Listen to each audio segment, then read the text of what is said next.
Hallo Leute, herzlich willkommen auf meinem Kanal Anti-Imperialist Union of Peace. Heute möchte ich über ein sehr aktuelles Thema sprechen, über die Zusammensetzung unserer neuen Bundesregierung.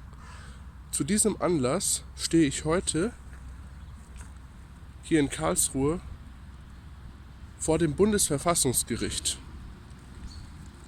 Um den Machtwechsel unserer neuen Regierung verstehen zu können, brauchen wir einen größeren Rahmen.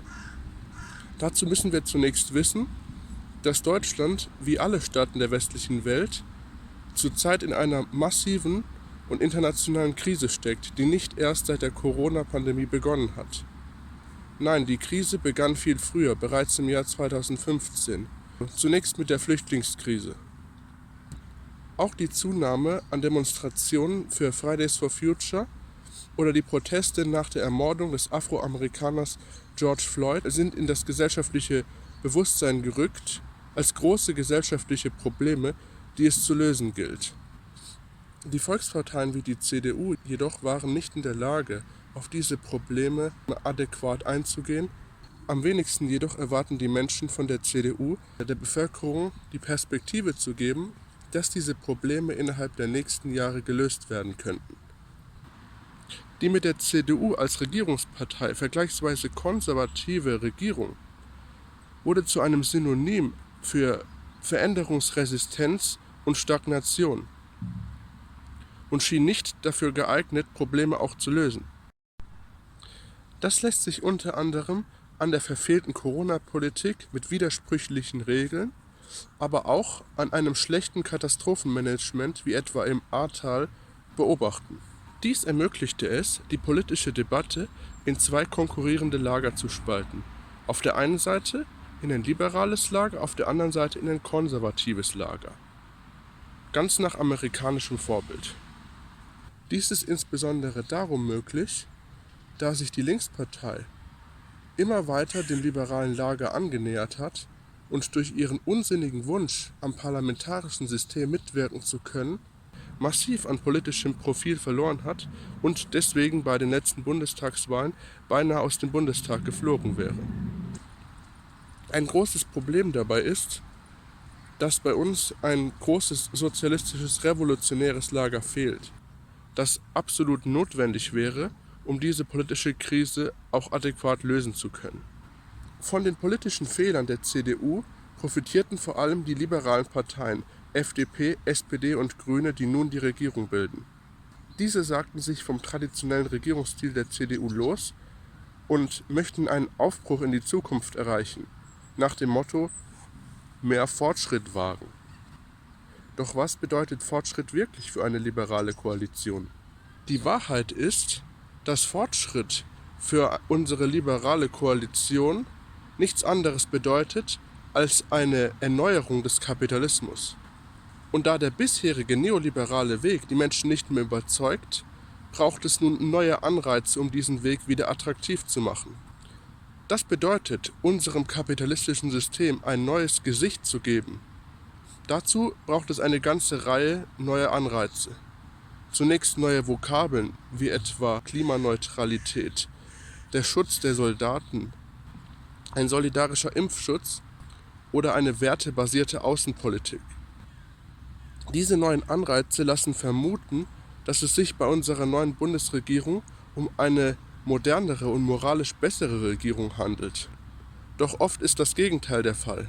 Das lässt sich unter anderem an dem Verhalten unserer neuen Bundesregierung gegenüber Russland und China beobachten.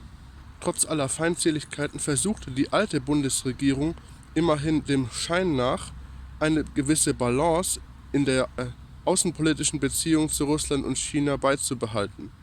Doch die neue Bundesregierung sucht nun mit der Außenministerin Annalena Baerbock ganz klar einen Konfrontationskurs gegenüber Russland und China.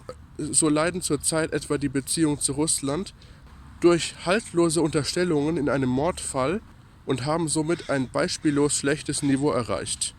Somit ist es höchstwahrscheinlich, dass die neue Regierung ebenfalls der Linie von Washington folgen wird und sich ebenfalls für einen Boykott der Olympischen Winterspiele in Peking 2022 aussprechen wird. Die Klimaneutralität der neuen Regierung bedeutet nicht etwa, dass Reisen vereinfacht werden. Im Gegenteil. Es wird eine massive Preissteigerung geben, die zulasten von Millionen regionalen Pendlern geht. Die Preise erhöhen sich jedoch nicht nur für den Bahnverkehr, nein, sie erhöhen sich für alle Bereiche der Mobilität. Und das inmitten einer Wirtschaftskrise. Dies wird verschärft durch den CO2-Preis, der bereits von der letzten Regierung beschlossen wurde, und durch die geplante Abschaffung der Pendlerpauschale ab 2027. Gleichzeitig war es bislang immer ein besonderes Anliegen, insbesondere der Grünen, die Pipeline Nord Stream 2 lahmzulegen, die eine wichtige Energieversorgung für Deutschland darstellen würde. Statt der Gasversorgung soll nun verstärkt das E-Auto gefördert werden. Diese sollen voraussichtlich im Tesla-Werk in Grünheide in Brandenburg produziert werden. Das Unternehmen Tesla gehört zum weltweit reichsten Kapitalisten Elon Musk. Dieses Werk soll unter höchst umweltschädlichen Bedingungen gebaut werden. Auch das E-Auto an sich hat nichts von Umweltfreundlichkeit, schon allein wenn man sich anschaut, unter welchen Bedingungen in Südamerika Lithium abgebaut wird. Die Förderung des E-Autos stellt jedenfalls keine sinnvolle, schon gar nicht umweltfreundliche Lösung dar. Unter einem solidarischen Impfschutz versteht das Gesundheitsministerium unter Karl Lauterbach nicht etwa eine bessere Gesundheitsvorsorge, sondern vielmehr eine allgemeine Impfpflicht für die Menschen. Obwohl das Bundesverfassungsgericht, vor dem ich stehe, eine Diskriminierung Ungeimpfter gebilligt hat, bedeutet dies eine Zementierung der Zweitklassengesellschaft, welche die Menschen zwingt, sich von monopolistischen Pharmakonzernen BioNTech und Moderna impfen zu lassen oder als Ungeimpfte vom gesellschaftlichen Leben ausgeschlossen zu werden. Mit Demokratie hat das jedenfalls nichts mehr zu tun.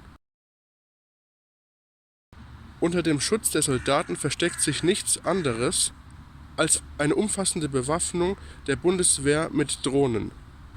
Das hat auch nichts mit dem Schutz der Soldaten zu tun, sondern ist klar gegen die Menschenwürde und sorgt in Kriegsgebieten wie in Mali vor allem für Leid und Zerstörung. Der sogenannte Fortschritt der neuen Bundesregierung ist keiner, sondern es ist vielmehr ein Versuch, unserem hässlichen kapitalistischen System ein schönes, liberales neues Gesicht zu geben. Doch wir können als Freunde des Friedens diese Tarnung aufdecken. Wir können die Aggressivität der neuen Regierung gegenüber Russland und China beweisen und zeigen, dass diese Regierung in puncto Klimafragen nur heuchelt. Stehen wir auf der richtigen Seite, zeigen wir, dass echter Fortschritt nur ohne Kapitalismus geht.